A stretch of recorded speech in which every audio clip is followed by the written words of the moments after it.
We call our turbine the Restoration Hydro Turbine, or RHT, because our goal is to connect rivers for fish and sediment transport while using hydropower as a tool for river restoration.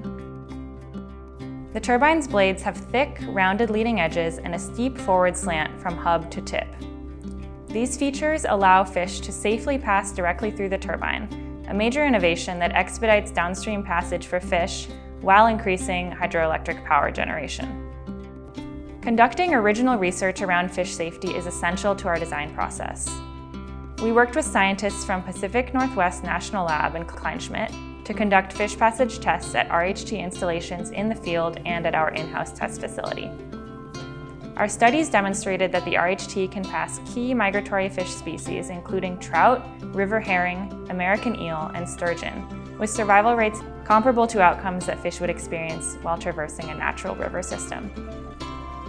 Running fish passage tests in parallel with turbine development work enables our team to produce truly fish-safe designs. If the world is going to double the amount of power generated from water in the next 30 years, we need methods of generating hydropower without harming the fish or the rivers that they rely on.